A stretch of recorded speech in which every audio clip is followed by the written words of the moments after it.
In Cuba, all the candidates proposed by the President Miguel Díaz-Canel were elected as governors and vice-governors as established by the Constitution and the electoral laws. In Turkey, the president and candidate for the re-election, Recep Tayyip Erdogan, secured another term in office after winning in Sunday's runoff election.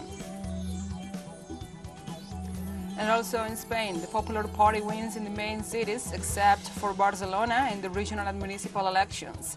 The Spanish Socialist Workers' Party lost ground in important territories.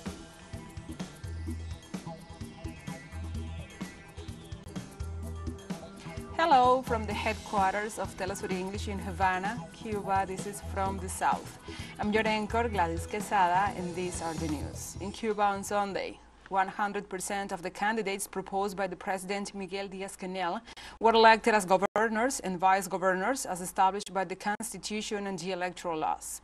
During a day that was characterized by a participation of more than 98%, a turnout of the 98% of the delegates of the electoral colleges who exercised the right to vote freely and secretly. In such sense, the President of the National Electoral Council, Alina Balseiro, detailed that some authorities were ratified and in other cases, they went from vice-governors to governors. Balseiro expressed that the election day has been a demonstration of democracy and transparency. According to Cuba's electoral law, the chosen candidates will hold public office for 5 years. 8 women were chosen as deputy governors. There's that. Some of the deputy governors were chosen as governors, which means the delegates carefully reviewed the proposal presented to them, which I would say lives up to the current situation in the country. And proof of this is that some of them were ratified in their posts. In Brazil, President Nicolás Maduro Moros arrived in Brasilia on his official visit to the Federal Republic of Brazil. The event will take place mainly in the Itamaraty Palace and the headquarters of the Chancellery. The presidents will meet in 2 sessions, first with individual pronouncements and then for an informal debate, followed by a dinner at the Alvorada, the official residence of the Brazilian president. All discussions will be closed and the final declaration with a common position is not yet guaranteed. In the room will only be the presidents, their foreign ministers and some advisors. The idea with withdrawal proposed by Lula is that countries can discuss common problems frankly. Thousands of Chileans took to the streets on Sunday to celebrate Heritage Day, a day dedicated to the appreciation and preservation of the country's cultural wealth. To mark the occasion, numerous activities were carried out, allowing citizens to discover and enjoy the historical and architectural diversity of the nation. Heritage Day is an annual celebration organized by the Ministry of Culture, Arts and Heritage, which seeks to promote citizen enjoyment, knowledge and reflection on the heritage in Chile. Through this initiative, all institutions and organizations in the country are invited to open their doors for free and share their assets with the community. In this year's celebrations, there were visits to the Presidential Palace, the Central Bank, exhibitions, concerts, and art workshops. It's essential to open these public spaces, spaces that are normally closed or private, that they may be opened on occasions like this, especially for the children, and I hope that this experience may be repeated some other times and not just 1 week in a year. I think that Heritage Day in relation to the judiciary is a great opportunity for people to come to know this beautiful palace, to be explained, guided by what this palace means, and also to be attended by ministers, judges, reporters, and we also explain to people the fundamental functions that judges fulfill. And the United States President Joe Biden and Speaker Kevin McCarthy reached an agreement in principle to lift a debt limit for 2 years, while cutting and capping some government spending over the same time, a breakthrough after a crisis that brought the nation within days of its first default in history. Where we all started, back to February 1st, sat down with the president and said, let's work together to be able to raise the debt ceiling, but curb the amount of spending. To let America be able to work again, cut red tape, get some work requirements to help people get back into work. I think this agreement frames all that from limit, save, grow. Doesn't get everything everybody wanted, but that's in divided government. That's where we end up. I think it's a very positive bill. This bill transformation, I hope you see that the change in Congress. Not that it just opened to the people's house. I hope you saw going through this, we wanted to be very open to the American public of what we were talking about. In a brief appearance before media at the White House, United States President Joe Biden said a final bipartisan deal to raise the U.S. debt ceiling now heads to the Congress, where he urged both chambers to pass it. And we've reached a bipartisan budget agreement that we're ready to move to the full Congress. And I think it's a really important step forward, and it takes the threat of catastrophic default off the table, protects our hard-earned and historic economic recovery. And the agreement also represents a compromise, which means no one got everything they want. That agreement now goes to the United States House and to the Senate. I strongly urge both chambers to pass that agreement. Let's keep moving forward on meeting our obligations and building the strongest economy in the history of the world. And at least 3 dead and 5 injured in a shooting in the region of New Mexico in the United States. The number of victims was confirmed by Linda Calhoun, the mayor of Red River, where the incident occurred. The aggression materialized on Saturday afternoon, while 20,000 bikers participated in the annual rally for the Day of the Fallen. The police indicated that the fact is due to a gang rivalry and that the people involved were captured. They also indicated that no officer or neighbor in the area was affected. After the violence events, a Red River curfew was decreed.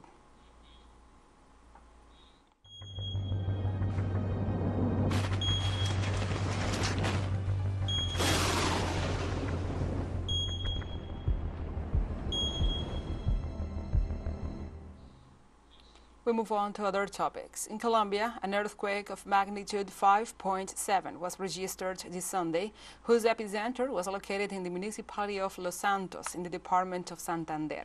According to a report from the Colombian Geological Survey, the telluric movement occurred around 10:45 a.m. local time and lasted for several seconds. It was recorded at a depth of 152 kilometers, at a latitude of 6.82 and a longitude of 73.17. The earthquake was felt in several regions such as Bogotá, Ibagué, Manizales, Pereira, Bucaramanga, and other 5. As detailed, the movement was followed by the other tremors of magnitude 0.46, 3.6, and 3.1. So far, there are no reports of fatalities or injuries. Environmental authorities of El Salvador confirmed increased activity of the Chaparrastique volcano. Civil protection authorities raised the alert levels due to the emission of gases and ashes, by also known as the Colossus of San Miguel. They suggested the population to keep a 2-kilometer margin away from the elevation for safety.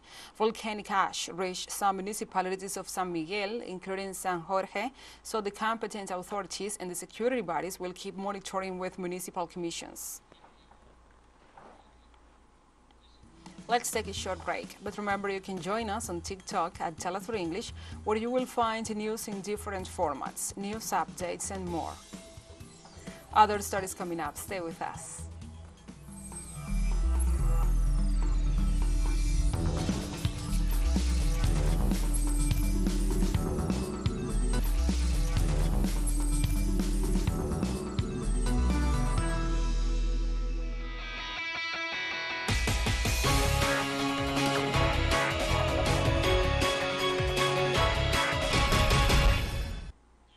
Welcome back. Turkey's re-elected President Recep Tayyip Erdogan reiterated on Monday that the country and its democratic system were the real winners of Sunday's elections. After the president of the Supreme Electoral Council, Ahmed Yener, officially confirmed the victory of the president, the head of state called for unity amongst the 85 million Turks in the victory and in the future efforts. On the other hand, the office of the presidency confirmed that the head of the state will hold a telephone conversation with the president of the United States, Joe Biden. According to election results, maintained the voting record with which he was elected for the current term.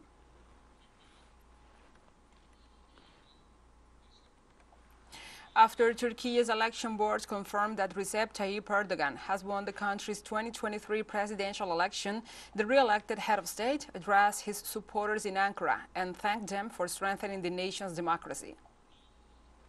The rest of the votes that are not counted yet will not affect the results, even if all those votes go to one candidate. As a result, according to the unofficial temporary results, Erdogan has been re-elected as the president. Throughout the election process, first of all, we would like to thank our voters, and we also would like to thank the valuable members of the Supreme Election Council who worked impartially, and we also would like to thank the political party representatives and also our provincial organizations, the district election boards, and also the officers working in the ballot boxes. We also would like to thank our governorate and our police forces and the related ministries who made sure that the election process and Likewise, President Recep Tayyip Erdogan highlighted his administration is not angry at anyone and reaffirmed it is time to focus on the national dreams and targets for the new term. Those discussions regarding to the election process and the conflicts should be put aside, and we should be focusing on our national dreams and national targets, and we should indeed come together in unity, in solidarity around our national targets and national dreams. So we are making this call not for the sake of doing it, but we are making this call with all our hearts, because we know that the real strength of Türkiye is thanks to the unity of 85 million of our citizens being together. And many heads of state and presidents congratulated Erdogan for his re-election. On Twitter, the Venezuelan president, Nicolás Maduro Moros, said Venezuela celebrates the triumph of their brother and friend, Recep Tayyip Erdogan, who won the presidential and parliamentary elections in Turkey. We congratulate the Turkish people for this victory, said the president, wishing to continue working together to build the new world. Long live Turkey. Brazilian President Luiz Inácio Lula da Silva said, "Congratulations, Recep Tayyip Erdogan, for re-election as the president of Turkey. I wish you a good mandate with a lot of work for the best of the Turkish people, and count on Brazil's partnership in global cooperation for peace and in the fight against poverty and development in the world." For his part, the Cuban President Miguel Díaz-Canel wrote on our most sincere congratulations to Recep Tayyip Erdogan on the occasion of his re-election as the President of the Republic of Turkey. We wish him success in his duties, and we reiterate our willingness to continue promoting the ties of friendship and cooperation between both countries. And the former presidential candidate Kemal Kılıçdaroğlu acknowledged Sunday's election results in Turkey, requesting citizens to support democracy in the country. I have only one request to all of you, to all of our citizens. Let's fight for democracy and support this process. Let's support democracy. And in Spain, with more than 98% of the votes counted, the Popular Party won in the main cities except for Barcelona. After making the call to participate in Sunday's municipal and regional elections, authorities reported a turnout of more than 35.5 million people. Likewise, authorities said that with a majority, the right-wing Popular Party is confirmed as the winner with 31.52% and 22,134 councillors, which leaves the Socialist Party at a disadvantage of 500,000 votes with 28.11% and 19,618 councillors. In Madrid, the Popular Party celebrates a double win, with its regional leader, Isabel Díaz Ayuso, winning an absolute majority, meaning she will no longer have to rely on Vox for support. After the announcement of the results, Spanish Prime Minister Pedro Sánchez called a snap election on July 23rd on Monday as a way to clear the air after his party had a nationwide defeat.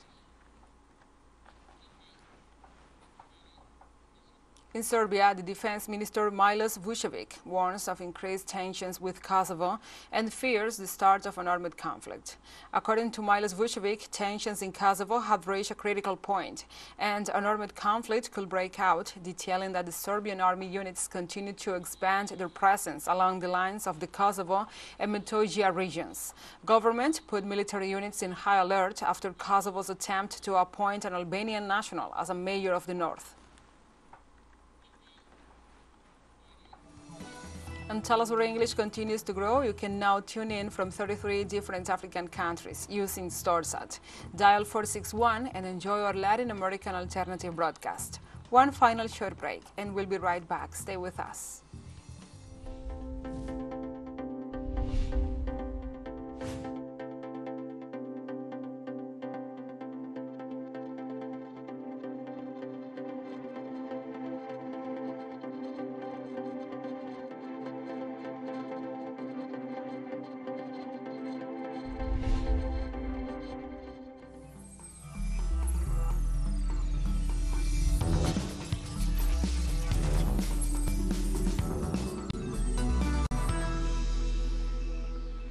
Welcome back. This Sunday in China, the first self-developed passenger aircraft made its first commercial flight between Shanghai and Beijing. The aircraft, called Z919, departed from Shanghai Hongqiao International Airport to Beijing Capital International Airport with more than 130 passengers on board. Likewise, the company received the first aircraft in December and performed test flights at the end of that month. Meanwhile, the aircraft is planned to be used in regular commercial service and to operate flights between the Shanghai-Shendi route from Monday, 29th of May. Oman's Sultan Haytham bin Tariq began a two-day official visit to Tehran following an invitation by his Iranian counterpart Ebrahim Raisi in order to assess bilateral relations of friendship and cooperation. Oman's Sultan was received at Mehrabad International Airport by Iranian Vice President Mohammad Mokhbar and a large Iranian delegation. The official welcoming ceremony was held in the presence of his counterpart Syed Ebrahim Raisi at the Zadabad Historical Complex, north of Tehran, where the two leaders met and exchanged views in order to strengthen bilateral cooperation. They also discussed regional challenges, such as the nuclear agreement, affected by Washington's decision to unilaterally withdraw in 2018. Sultan Haytham's trip to Iran comes a week after his visit to Egypt. According to the health department in South Africa, 23 people died in the middle of a cholera outbreak. The health authority detailed that to date there are 48 confirmed cases, so the government maintains the epidemiological fence to prevent the spread. They also urge the population to go to the nearest health center in case of presenting some diarrhea, nausea, vomiting, stomach cramps, or symptoms characteristic of this disease. Let's remember, on May 19th, the first cases in Pretoria in the north of the country.